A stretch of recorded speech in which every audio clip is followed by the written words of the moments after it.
Okay, we're back. This is the Clinch Fight podcast. I'm Louis Evans, as always, my co-host, Mr. Michael O'Donnell. Last week, we had a little look at the future of the lightweight division, where we saw it going, who the main contenders were. And this week, we're going to take a look at the other end of the spectrum. We're going to look at the heavyweights. As the saying goes, as goes the heavyweights, so goes boxing. Meaning, if there are eyes on the heavyweight division, generally boxing is more popular than ever. Which heavyweights, though? We're going to be looking at the Ring Top 10 Heavyweights. For those of you who don't know, the Ring magazine is the largest monthly boxing news outlet. And we'll be evaluating who we think is overrated, who we think is underrated, looking at their amateur records, future prospects in the division, and whether or not we believe they can go all the way. For today's episode, we'll be looking at fighters 10 through to 6. But we'll be hoping to do another episode in the coming weeks. Follow us on Twitter at Y_clinch to be notified of when the next episode drops. So, without further ado, we'll move on to our number 10. Bit of a weird one to start off with. Ranked number 4 at the pound-for-pound rankings, yet sits at number 10 in the Ring heavyweight division. He's 34 years old, southpaw, the unified cruiserweight champion of the world, Olympic gold medalist in London 2012. It's Alexander Usyk. Had a good fight against Derek Chisora in his last bout. Mike, what did we like about his last fight? What do you like about Alexander Usyk? What I liked about Usyk was in that fight against Chisora, he really controlled the pace of the fight. He made Chisora fight at a pace that he kind of he likes to fight at basically where he felt most comfortable. He kept him behind the jab, he kept his high guard, kind of you could tell where that kind of technique he developed throughout his amateur days and career, sticking to those basic principles of boxing, hit and not get hit. I thought he executed that perfectly. However, I do think at times he did struggle with the kind of natural size and presence of Chisora. Do you agree with that? Well, Usyk takes a little while to ease into fights, and for my money, I thought Chisora might have had the best of him maybe the first 2 rounds. He really struggled to keep him off him, got caught with some big right hands, and he kept standing off straight into that right hand, which is the only thing that really bothered him, really. But as soon as he sort of began to find him out, do you know what I mean, get his rhythm going, he really did begin to take over the fight, and he had Chisora badly hurt towards the latter end of the rounds. This is the thing with Usyk. We know he is a world-class caliber fighter, but he's 6'3", but he's I think his last fight fought at about sort of 15 and a half stone. Will he fill out? Will he be able to hold his own physically with these caliber of heavyweight prospects? There's one thing doing against Derek Chisora. Can you go all the way with someone like in the likes of Anthony Joshua leaning up against you? He's got a supposed next fight with Joe Joyce, WBO interim title. It's yet been confirmed yet. I like that fight, and it's a different style of fighter compared to Chisora as well. He's not going to try and slug it out with you. He's going to try and keep you at the end of that jab. Joyce, 6'6", Olympic silver medalist himself. I think that's an interesting fight. What do we think of that?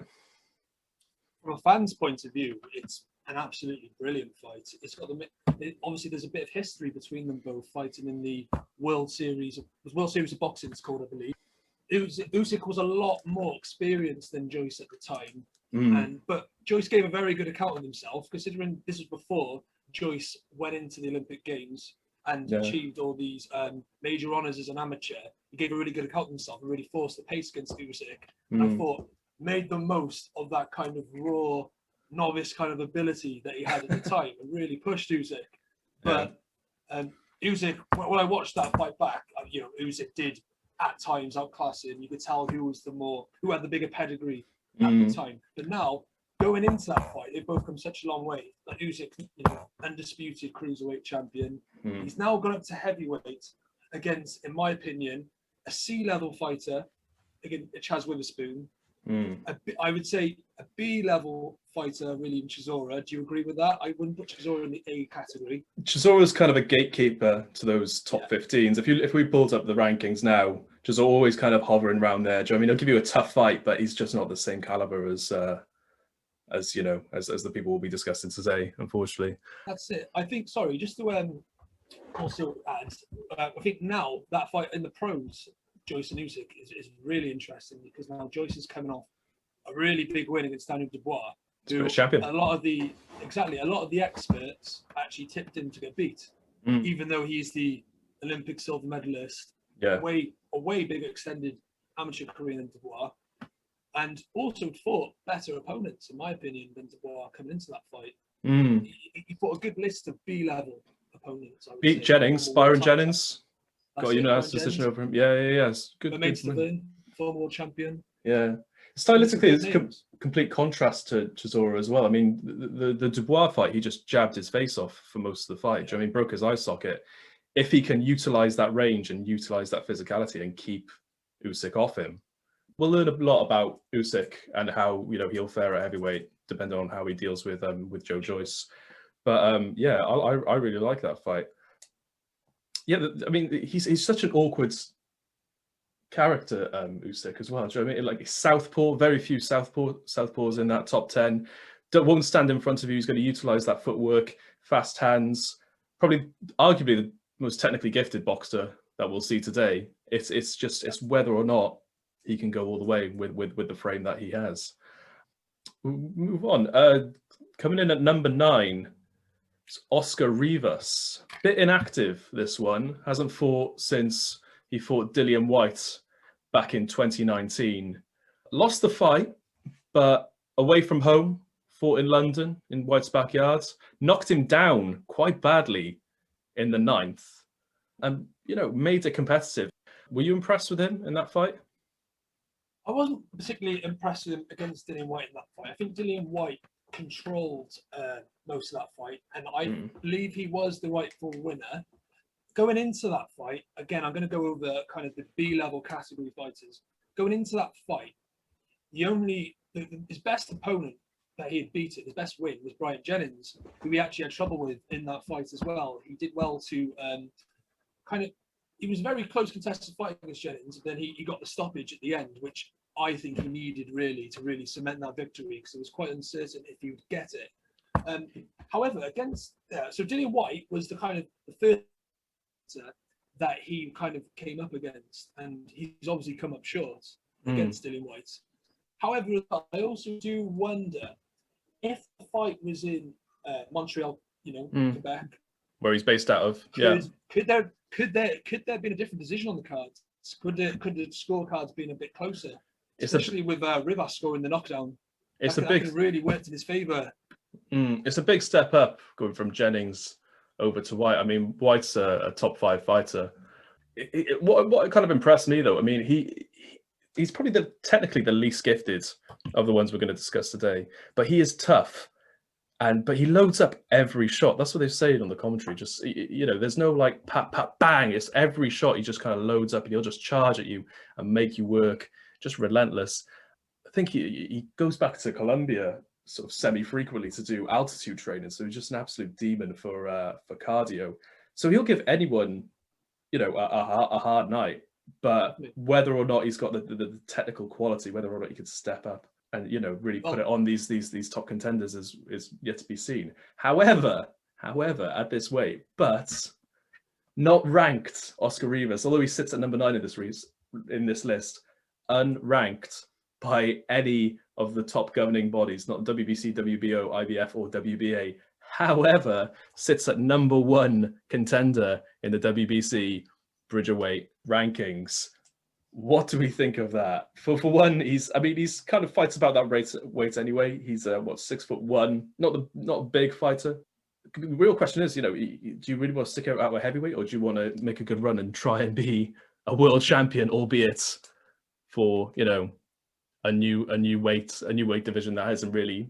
I mean, he's still world champion, but it's not exactly coveted. Jeremy, it's a brand new division. What do you think? Yeah, I think with that, as from a fan's point of view, I would like to see him challenge the top fighters at heavyweight. However, because this new Bridgerweight that's supposedly coming out, this is a chance for him to potentially make history in boxing and become the first Bridgerweight world champion. Exactly. More money in it. Yeah, if he becomes the first Bridgerweight world champion, he's left for quite a big mark in boxing. He's made history. Exactly. He's the first first ever ever. Bridgerweight world champion. Exactly. I mean, First ever. so I couldn't blame, as much as I'm not really a big fan of this new weight. No. You know, if I had to pick between becoming the first world champion at a weight class or try and please the fans and go and fight these best, you know, big heavyweights, I'd probably edge towards the Bridgerweight one, you know. If the money was right, especially the WBC were going to give me some Exactly. props for it. Well, why Never not? know. Could be the first undisputed. Well, that's the thing. There's no. There's no reason. If there's more governing bodies that come out and do it. That's the thing. There's no reason why you can't move up later anyway. I think Bridgerweight is what, £224. I'd imagine that's probably about what Rivas is fighting at anyway. If you can go in, make a bit of money, become Bridgerweight title, and then the heavyweight fights aren't going away. If you have success at Bridgerweight and you think fancy moving up, he's 33 years old. He could have another 3, maybe 4 years left of his career anyway. Do you know what I mean? The fights will be there for him. Plus, it'll do a lot for your credibility and marketability. Whether or not, whatever you think about the Bridgerweight title, you'll still be a world champion. Do you know what I mean? Yeah. Or a former world champion. Absolutely. There's no exactly. If you're trying to push for those big money fights, having that title as lame or whatever you think about it will still do a lot for your push. It's all said and done. You still go down in the history books as a world champion. Exactly. The first ever as well. The first ever WBC world champion. Speaking of sort of undersized heavyweights, coming at number 8. I know you're a fan. Mr. Michael Hunter. 32 years old, fighting out of Las Vegas, but born in California. Hunter was meant to be America's one great American hope, I think, at the London 2012 Olympics. Lost in the first round to Artur Beterbiev, who we'll know now as the light heavyweight champion. What do you see in Michael Hunter? Why do you think he hasn't got those big fights? Had a really good fight against Povetkin on the AJ Ruiz undercard in Saudi Arabia. I was impressed with him in that fight. Came out really strong, really put the pace on Povetkin. Couldn't win over the judges enough to give him the decision. Came out with a draw. What do you think could make him succeed in the division? What Michael Hunter is blessed with is he's got that agility, hand speed, and the footwork coming from cruiserweight. That gives him a good advantage. He can move around, keep these big super heavyweights kind of moving, and kind of almost tire them in the later rounds. And I think that's what he kind of does. I mean, when I watched him against Martin Bakole, Martin Bakole was quite significantly bigger than Hunter, but because of his movement and the way he kind of wore him down towards the later stages of the fight, that's when he kind of got the better of Bakole. And I don't think kind of Michael Hunter is blessed with that kind of explosive one-punch knockout power coming from cruiserweight like David Hay was, or maybe Evander Holyfield. But I think, as I just said, because he's got kind of that, he doesn't carry so much timber and he has that more agility and hand speed. I think in the later rounds, he'll kind of wear them down and get those late stoppages. And I think that's what he's done I think he's got 13 knockouts in his career. Yeah. Only 4 of them have been kind of like big KOs. They've been more like TKOs. A lot of those were a cruiserweight as well. Yeah.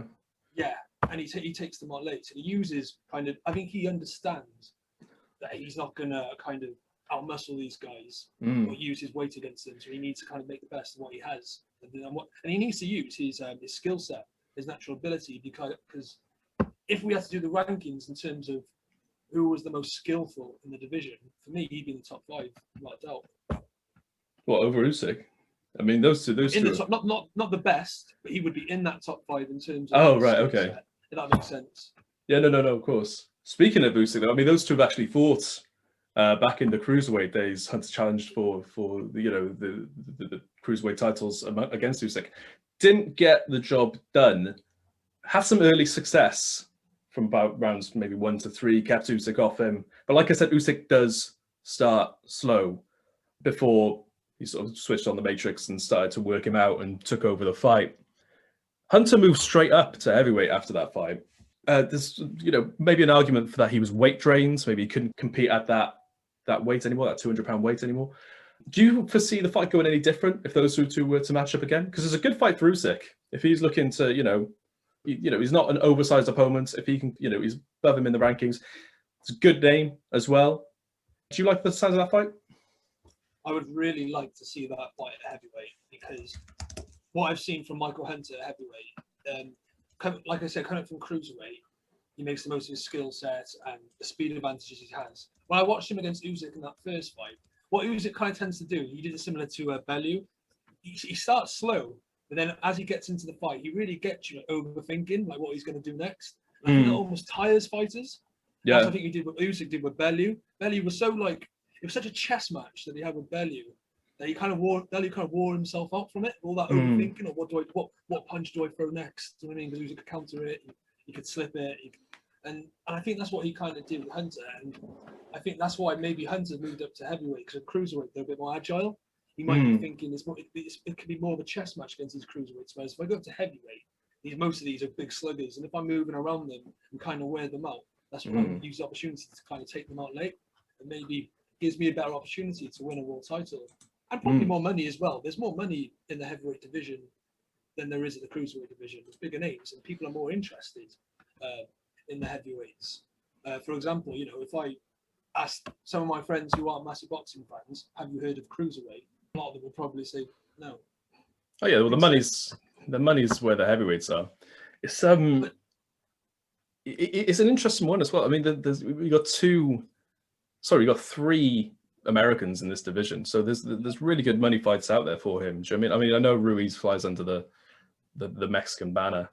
For Hunter's next steps, really, if I could pick some fights for him, I would actually like to see him in a kind of trio against in those American fights. Let's find out who the best is between Deontay Wilder, Andy Ruiz, and Michael Hunter.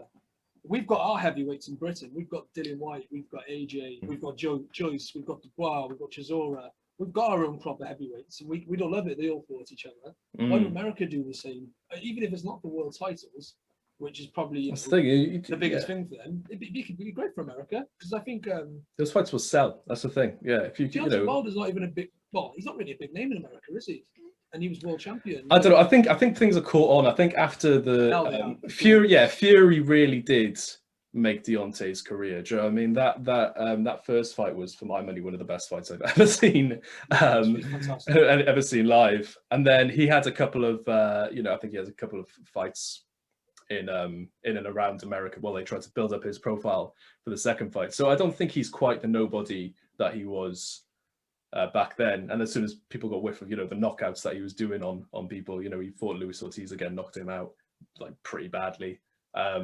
I think his name holds a bit of credibility or a bit of financial power now.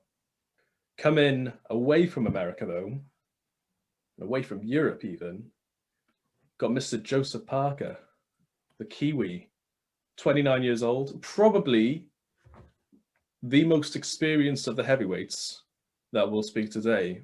Fought AJ down in Cardiff. We were there. Didn't come up with the goods. Fought Takam.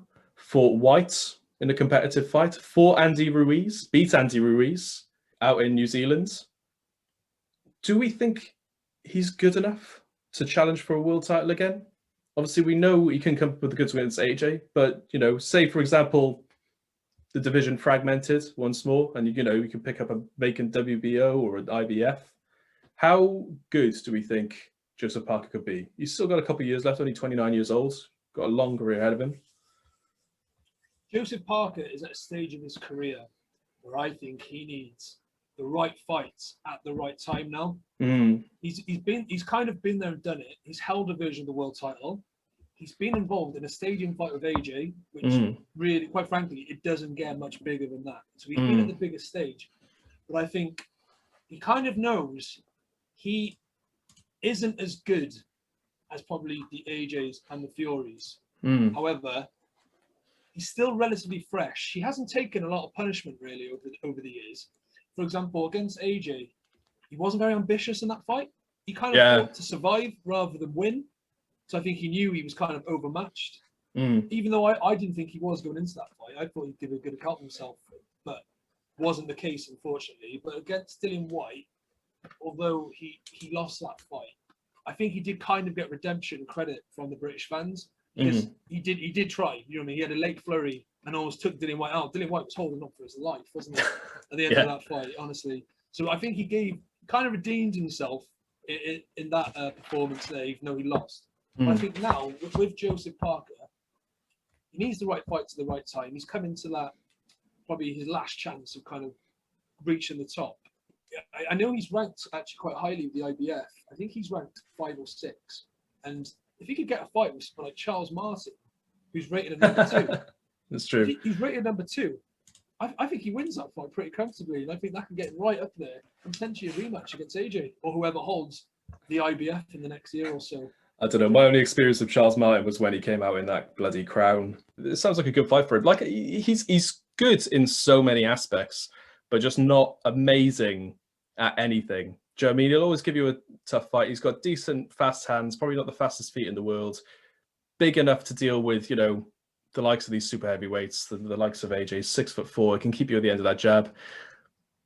It might be a good one for someone like Michael Hunter, to be honest. If you know, if you're exactly, I mean, he's a big, you know, Parker's a great name as well. Hunter's struggling for sort of recognition at the moment. He's a bit of a quiet man. If you can get in there with someone like Parker, who's been there, you know, with some of the biggest names in the division, and get a win over him and do it well, if you can use your boxing ability, sort of get inside, keep him off balance, then, you know, that could be a really tasty fight for him, in my mind. I think for Michael Hunter, that's a great fight because Joseph Parker's a big name. But for Joseph Parker, that's a terrible fight. Because no, don't get me wrong. I think Joseph Parker on his day could probably beat Michael Hunter. You know what I mean? It depends who's better on the night. But I think it's more of a case of Parker just really needs Michael Hunter, someone who could potentially. No one does so. That's me. No one wants Michael. No one, because he's not a name. That's the thing. What, you know, you beat Michael Hunter, so what? Who? No one really knows. Only it's not the right fight. Right fight's the right time now for Joseph Parker, and Michael Hunter. It's not a right fight at the right time for him. I think he needs kind of that low risk but kind of high reward kind of fight to the moment.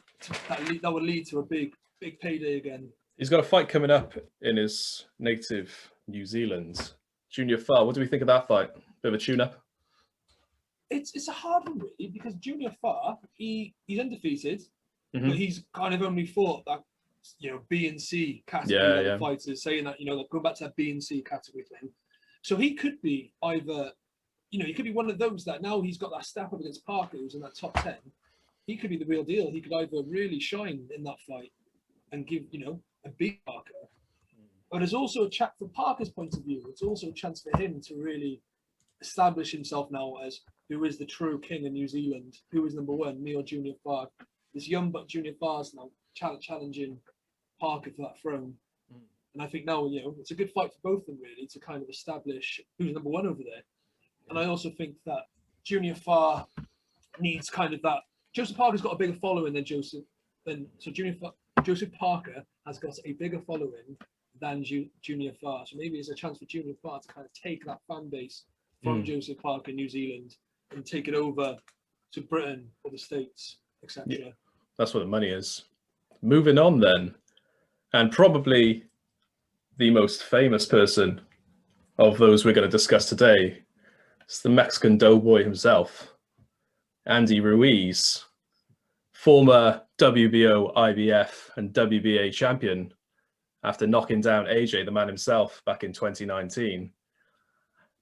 Andy Ruiz is a bit of a weird one. I watched the Parker fight back before this podcast, and for my money, he had the best of those exchanges coming up against Parker. Parker fought well, you know, tried to keep his long range and stuff like that, but Ruiz, just that Mexican style, always coming forward, and as soon as he got into range, looked like started letting those hooks flow.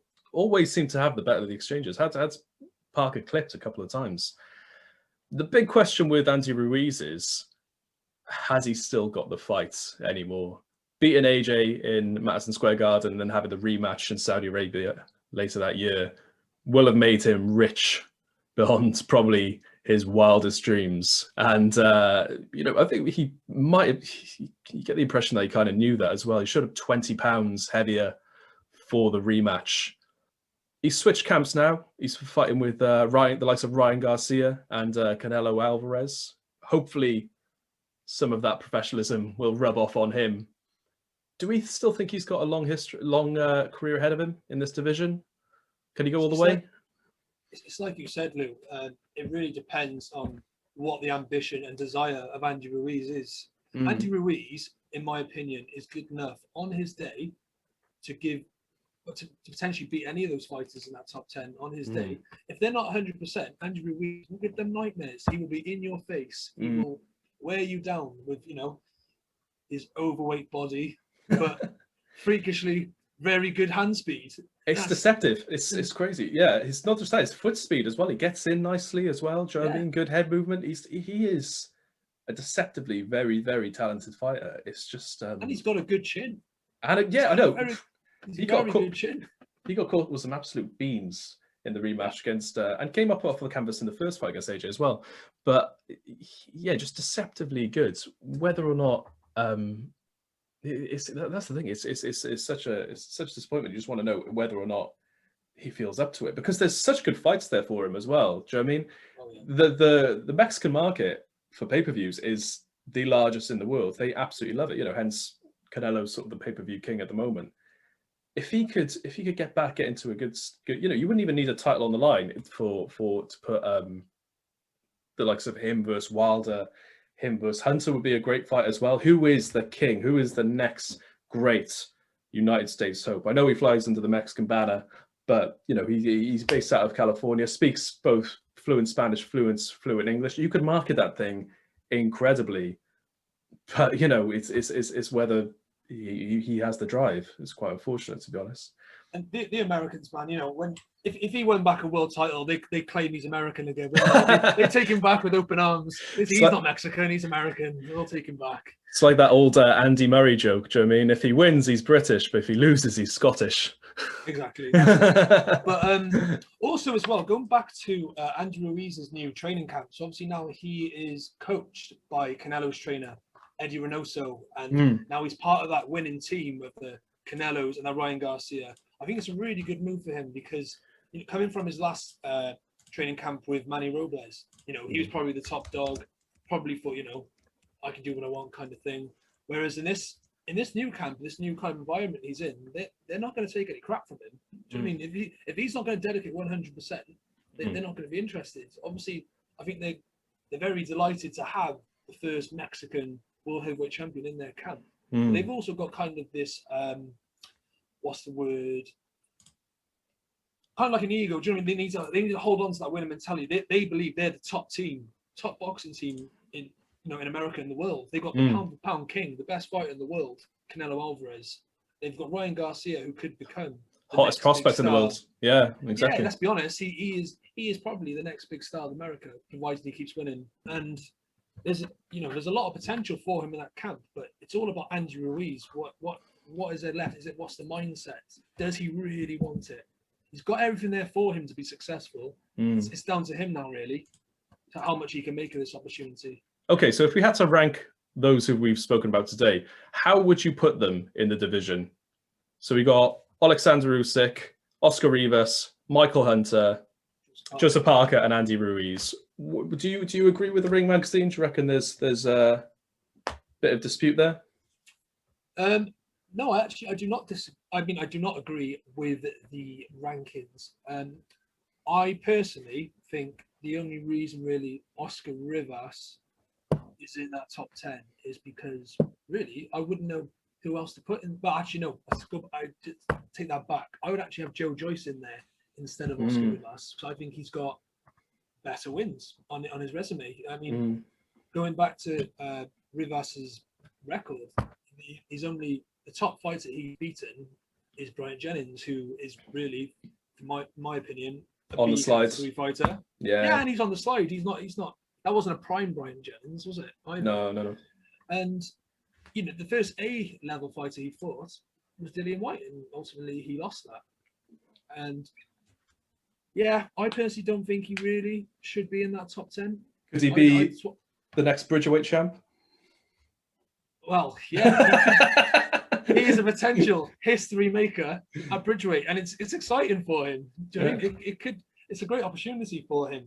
So He's not. This guy's not ranked, is he, by any of the No. heavyweight governing bodies? Is he? So why is he the Ring Magazine one? It is an absolute gift for a governing body to just create another title and put you in at number one for a weight that you've never actually fought for. Do you know what I mean? It is something else. I don't know. Good luck to him. Who do we have in at number 9 then? Yeah. If So Rivas is number 10. Yeah. So I got Rivas at 10, and then I've got. This is the most controversial thing I will say on this podcast, I think. And before I mention this guy's name, I actually believe he is the best of the bunch we spoke about, weirdly. But my rankings are based on who they have fought at heavyweight. Okay. And who, the credibility they kind of had so far at heavyweight. Mm-hmm. And at number 9, I have got Alexander Usyk. Old, mate. But I understand your reasoning. I mean, he's the most decorated of all of the fighters that we've spoken 100%. About today. Yeah. No doubt. Arguably, I mean, I think if we were looking at if all of the people we discussed today fought one another, I would bet Usyk's come out on top. I have that much faith in him. But with your reasoning, you're absolutely right. He's the only person he's really fought is Derek Chisora, and Del Boy's not a top 10 fighter by any stretch. Again, B level and C level at heavyweight. That's who he's fought. B level and C level fighters. Exactly. But anyone who he hasn't been an underdog in a fight yet, has he? Or a 50-50. I'm hoping the next year will be quite telling for him. If say he fought Joe Joyce tomorrow and he did the business over him, then would you bump him up the division? Because you see him being bumped up then? 100%, because I actually think that Joe Joyce will beat him. I actually do think Joe Joyce. If I spent money, I actually think Joe Joyce will beat him now. Erklinch prediction for you, right so there. If he beats Joe World Joyce, exclusive. If he beats Joe Joyce, okay, then he pushes way up that division, and God, he's such a threat to all the big names, to the top 2. If he beats Joe Joyce, that would be astonishing. No matter how he wins, if he gets that W, that is very impressive if he beats Joe Joyce, and I'll become more of a believer, I think, in Usyk at heavyweight. But also, I've got to mention as well, I've got to give Usyk a bit of props. It is very early days for him at heavyweight. He's only had 2 fights, so I can't give him too much stick about the caliber and level of opponents. He's still filling out a bit as well. I think his first fight he fought about 15 stone, came in about 15 and a half versus Del Boy.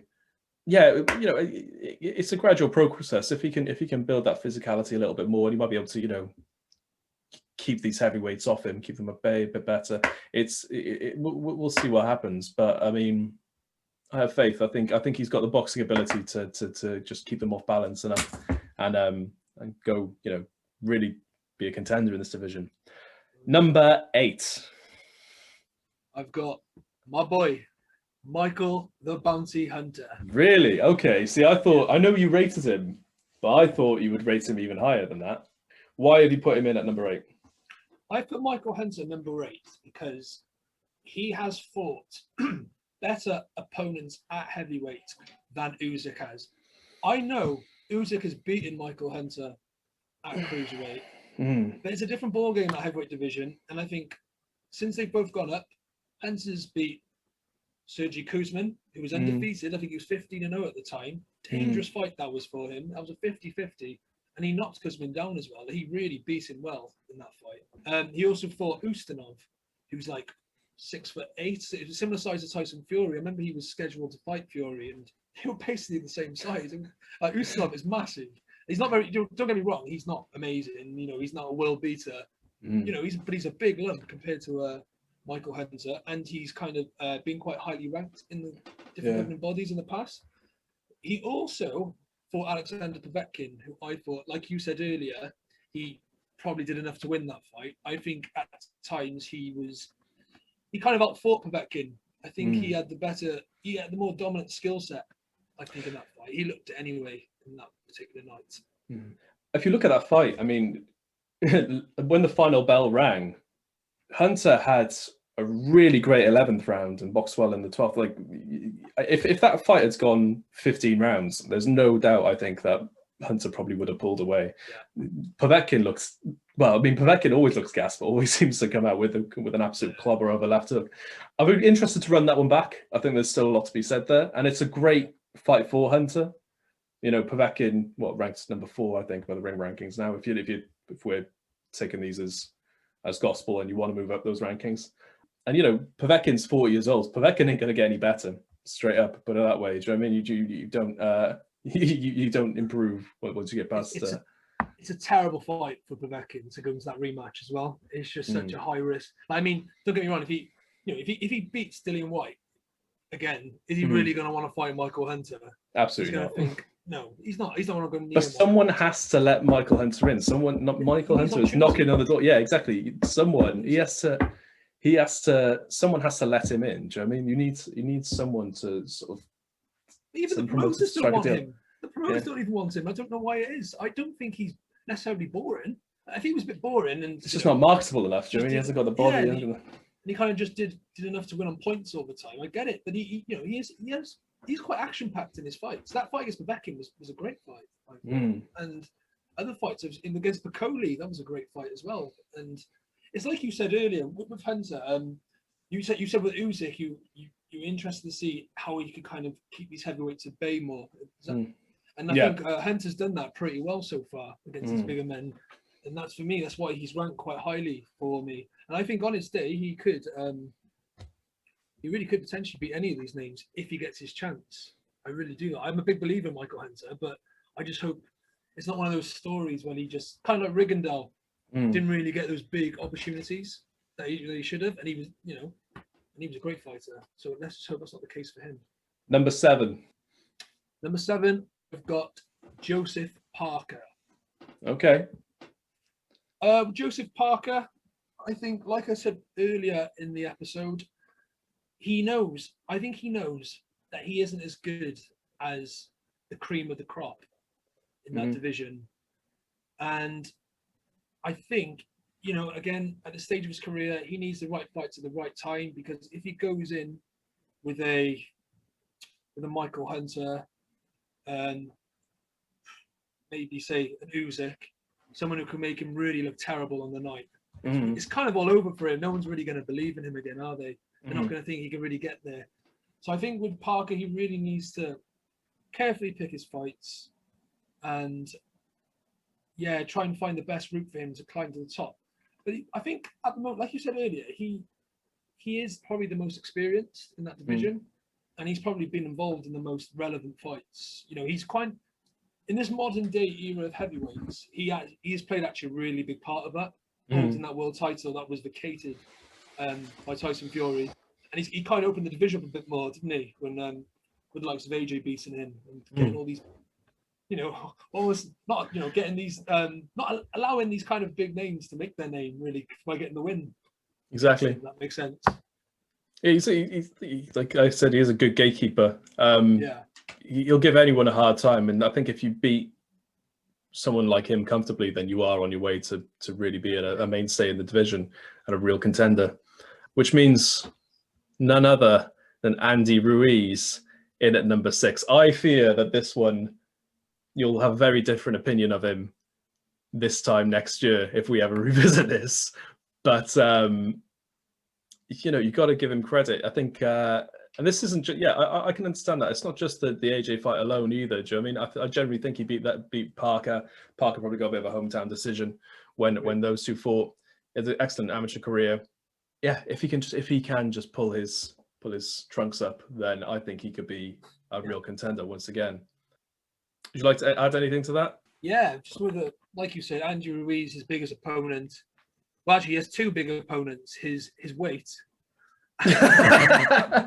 and his desire. What's going on there mentally. He really needs to just pick himself up. And again, there is rumors of him now. He's going to fight Chris Arreola in a comeback fight, which for me, I think that's a really good fight for him. Actually, it's kind of I don't want to disrespect these guys, but it's like the battle of the overweight men. Battle of the podges, like so. And I think if Sunday League had a fighting division, then this would be what it is. Yeah. I mean, we've got this the Mountain and Eddie Hull having a fight. You know, this is like the fat boy equivalent of this, isn't it? Like, this is heavy. But I don't know. He's yeah, you know, I don't disrespect Ruiz because he's a really good boxer. He really is good. And again, you know, I'd like to see him against kind of like the American boys to see who number one is against the Wilders.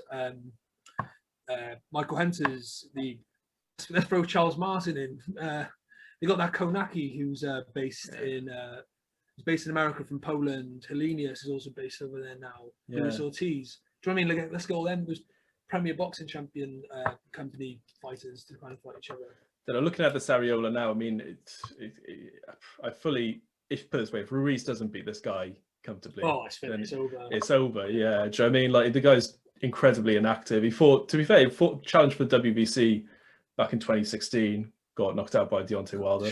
He got absolutely yeah. Well, as everyone does. But then he's only had, I think, 3 fights since then. 3 fights in 5 years. Do you know what I mean? He's 39 years old. Lost his last fight to Kaunaki. It's the next fight will be very, very telling whether or not Ruiz will flourish in this division once again. But to be honest, Ruiz isn't even hot anymore. Do you know what I mean? Like, when you're world heavyweight champion, you know, the first ever Mexican world heavyweight champion, you know, you're on Conan on weeknights, you got millions of sponsors and stuff like that. Now you're just the former world heavyweight champion. You know, the buzz has gone from around. You're still notable. People still want to, you know, still know who you are, but you're not the guy who beat the guy anymore. You're the guy who beat the guy and then lost again to the guy. I suspect there'll be less distractions this time, maybe a bit easier for him. But again, you know, his bank account is full. Do you know what I mean? He needs to. It'll be interesting to see how he deals with that. Anyway, I think this is probably a good place to round it off there. As I said, we were talking about the Ring Magazine 10 through to 6 heavyweights today. We will be hoping to drop another episode in the near future, doing 5 through to 1. You can follow us on Twitter at _clinch. That's Y_clinch. And you can also find her on YouTube as well. We'll look forward to speaking to you then. Anyway, we'll catch you soon.